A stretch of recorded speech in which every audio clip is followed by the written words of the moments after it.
Hello बच्चों, चलिए प्रश्न पढ़ते हैं। पहली ऐसी 100 समप्राकृत संख्याओं का योग ज्ञात कीजिए जो 5 से विभाज्य है। मुख्य अवधारणा। तो हमारा जो प्रश्न है वो अनुक्रम और श्रेणी से संबंधित है। तो सबसे पहले हम बात करेंगे समांतर श्रेणी। तो वह श्रेणी जिसके क्रमागत दो पदों का अंतर यदि समान है तो वह हमारी समांतर श्रेणी होती है। तो देखो A1 A2 A3 एक हमारी श्रेणी है। इसके क्रमागत दो पदों A2 माइनस A1 बराबर है A3 माइनस A2 के। तो ये हमारी समांतर श्रेणी होगी। और प्रथम पद ए बराबर होगा हमारा A1 के, और जो हमारा सारा अंतर है जिसे हम डी से लिखते हैं वो हमारा बराबर होगा A2 माइनस A1।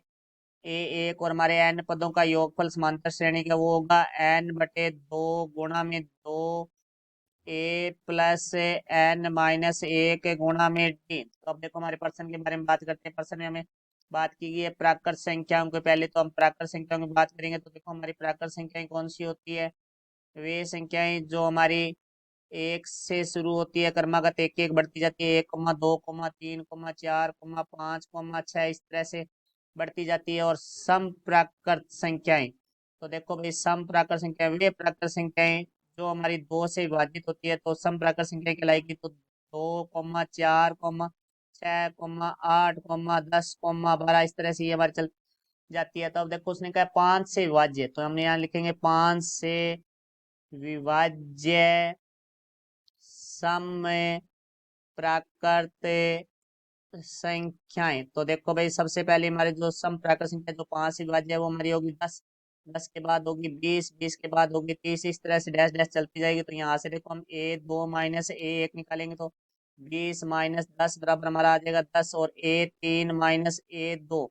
तो देखो 30 माइनस 20 बराबर हमारे पास आ चुका है 10। तो क्रमागत दो पदों का अंतर समान है, तो ये हमारी एक समांतर श्रेणी है। तो इसका जो प्रथम पद है A है बराबर होगा 10, और D है वो हमारा A2 माइनस A1 होता है जो कि हमने निकाला है 10, वो हमारा होगा 10। और हमें एन 100 पदों का योगफल निकालना है तो एन का मान हो जाएगा 100। तो देखो एस एन का सूत्र हमने मुख्य उदाहरण में लिखा था n/2 गुणा में 2A प्लस n माइनस 1 गुणा में डी।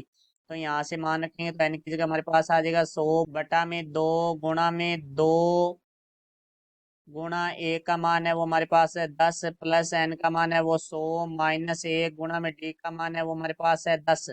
तो यहाँ से देखो हमारे 100 में 2 का भाग देंगे तो हमारे पास आ जाएगा 50, गुणा में 2 को 10 से गुणा किया 20, प्लस 100 में से 1 घटाएंगे 99 गुणा 10। तो यहाँ से देखो हमारे पास आ जाएगा 50 गुणा में 20 प्लस 99 को 10 से गुणा किया तो 990। तो 50 गुणा देखो दो 990 में हम 20 जोड़ेंगे तो हमारे पास आ जाएगा 1010। तो देखो अब हम इसको गुणा करेंगे तो हमारे पास आ जाएगा 50,500। तो ये हमारे प्रश्न का उत्तर हुआ। मैं आशा करता हूँ समझ आया होगा। धन्यवाद।